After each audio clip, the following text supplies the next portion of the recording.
आदिवासियों का, लेकिन उसके दिमाग में सोच आरएसएस की। बच्चा आदिवासी का, लेकिन उसके दिमाग में सोच किसी महाजन की, किसी पंडित की, किसी देश पांडे की, किसी शर्मा की। अबे बच्चा तुमने पैदा किए, उसके दिमाग में सोच भी तुम्हारी होनी चाहिए। तुम क्या कर रहे हो? तुम्हारे पास तो सोच का कारखाना ही नहीं है। क्या सोच डालोगे तुम? बिरसा मुंडा भगवान था, 2 अगरबत्ती लगा दे। टंट्या भील भगवान था, 2 अगरबत्ती लगा दे। ये जो गाथा आपने स्थापित की है, इन दोनों का क्या संबंध था मैं बताना चाहता हूं। मैं आपका ज्यादा टाइम नहीं लूंगा। बिरसा मुंडा की उम्र 14 साल थी जब महामानव महाविद्रोही भगवान टंट्या भील को गिरफ्तार किया गया था। एक ब्रिटिश रिपोर्टर है जिसका नाम है जॉन कैनिंग। वो जॉन कैनिंग की रिपोर्ट है, उसमें उसने लिखा कि 5 लाख लोग, उससे ज्यादा, जगह जगह पर भगवान टंट्या भील का दर्शन करने के लिए खड़े थे। वो दूसरी बात लिखा कि इतनी भीड़ और इतने लोग तो किसी भगवान को भी देखने नहीं आते हैं। और तीसरी बार उसने लिखा कि ये कोई क्रिमिनल ड्राइव नहीं दिखता है, ये तो आदिवासियों का भगवान दिखाई देता है। ये अंग्रेज बोलता है, और यहाँ के प्रस्तावित लोग आदिवासियों को बोलते हैं चोर है, डकैत है। और इनके साथ साथ हमारे भी कुछ अधिकारी कर्मचारी देश आए ने, उनको ज्यादा अकल आ गई है। वो भी बिरसा टंट्या मामा को वो लोग भी बोलते हैं वो तो डकैत था, जैसे तेरे बाप ने इतिहास लिखा है। अबे तेरा भगवान है वो। तेरे पास 2 एकड़, 3 एकड़, 4 एकड़, 5 एकड़, जितने भील वंश के लोगों के पास जमीन है, केवल टंट्या मामा की वजह से, टंट्या भील की वजह से। लाखों हेक्टर जमीनें आदिवासियों को मिली। ये टंट्या मामा की देन है। जब उनको गिरफ्तार किया गया तो ब्रिटिश टाइम अखबार में एक आर्टिकल आया, a living God of Adivasi robin hood has grabbed.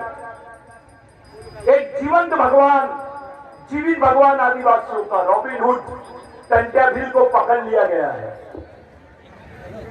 ये पेपर कटिंग बिरसा मुंडा ने कलेक्टर ऑफिस में पढ़ी। ये जॉन हैंड्रॉप ने लिखा है, मैं नहीं बोल रहा हूं। नहीं तो बहुत कमेंट्स होते हैं, सतीश भाव ने ऐसा बोल दिया, वैसा बोल दिया। मैं जो बोल रहा हूं वो सच बोल रहा हूं।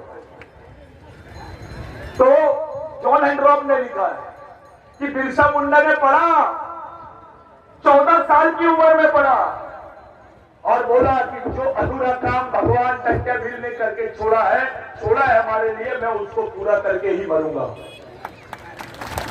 वहां उदाहरण देने लग गया वो कि आदिवासी आदमी रॉबिन हुड भी हो सकता है, भगवान भी हो सकता है। और टंट्या भील ने जिस आंदोलन को बीच में छोड़ के गए थे, उसी आंदोलन को बिरसा मुंडा ने आगे बढ़ाया।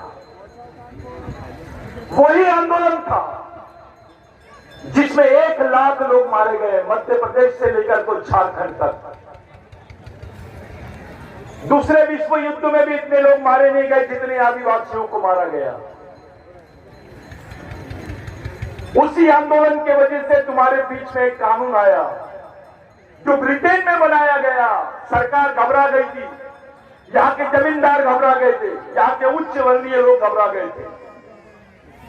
इतने लोग लाखों की संख्या में इस आंदोलन को नेतृत्व दे रहे थे। और वो कानून बना जिसका नाम है लैंड एक्विजिशन एक्ट, जिसको 1898 का कानून बोलते हैं। जिस कानून में लिखा हुआ था कि आदिवासी की जमीन गैर आदिवासी आदमी नहीं ले सकता है, और गैर आदिवासी तो क्या सरकार भी नहीं ले सकती है। अगर ये कानून नहीं रहता तो तुम्हारे पास 2 एकड़ 5 एकड़ जमीन नहीं होती। अभी तक तो लूट डालते थे साहूकार को। ये टंट्या मामा की देन है, ये बिरसा मुंडा की देन है।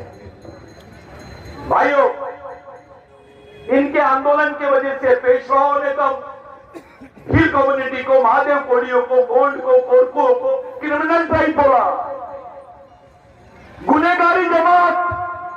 पैदा ही हुआ आदमी तो उसका बच्चा गुनहगार हो जाता था। एक भील आदमी को जब शहर में देखा जाता था और उसको मार भी दिए तो दूसरे आदमी पे एक्शन नहीं होती थी, एफआईआर नहीं होता था, क्योंकि वो क्रिमिनल ड्राइव था। आज भी टंटा मामा का नाम क्रिमिनल ट्राइबल लिस्ट में है, भारत के शहीदों की लिस्ट में नहीं है। ये सच्चाई है। ऐसा कानून किसी कौम के खिलाफ में नहीं बना जो आदिवासियों के खिलाफ में बना है, और यही तैयारी चालू है। अब तो ये साफ भाषा में बोलते हैं कि भारत में आदिवासी नहीं है और भील वंश के लोग तो आदिवासी नहीं है। 75 साल हो गए भारतीय संविधान को बनके। 75 साल में हमारा समाज केवल 2% विकसित हुआ है। 98% आदिवासी समाज आज भी गरीबी रेखा के नीचे जी रहा है। 78 साल के बाद राष्ट्रीय संविधान के बाद अब अंतरराष्ट्रीय संविधान बनने जा रहा है। मेरा आप लोगों से सवाल है, अगर वहां भील कम्युनिटी का, भील वंश के लोगों का उल्लेख नहीं रहेगा तो तुम्हारा क्या होगा ये बताइए। ये लड़ाई को कैसे लड़ोगे तुम? तुम्हारे बच्चों को कैसे बचाओगे? तुम्हारी आने वाली पीढ़ी को कैसे बचाओगे? इसके लिए कोई नेता की जरूरत नहीं है। इसके लिए अगर तुम्हारे को कोई चीज काम आएगी तो यही शहीदों का आंदोलन काम आएगा, इन्हीं की विचारधारा काम आएगी, इन्हीं का मिशन काम आएगा।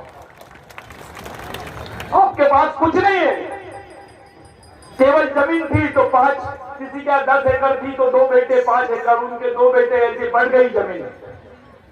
अब नौकरियां भी नहीं रहेगी तुम्हारे पास। ये जो दिख रहा है, हमारे लोगों को देखा जा रहा है, बड़ी संख्या में लोग दिख रहे हैं। उनकी नजर में क्या है मालूम है? ये सबसे बड़े मजदूरों की मंडी बोलते हैं। वो आदिवासी क्षेत्रों को मंडी बोलते हैं। मध्य प्रदेश का हर एक आदिवासी के बाद दूसरा आदिवासी मजदूर है। मजदूर है, वो कर्मचारी नहीं है, अधिकारी नहीं है। हर एक दूसरा आदमी आदिवासी जो है वो मजदूर है, उसके खाने के लाले हैं। गवर्नमेंट का रिसर्च है, 8 रुपए 80 पैसे एक आदिवासी आदमी रोज कमा रहा है। अबे 8 रुपए 80 पैसे कमाने वाला आदमी जिंदा कैसे रहेगा, इस पर बात करो। हमारा नेता पार्टी की बात करता है, संगठन की बात करता है, अबे समाज की कब करोगे तुम?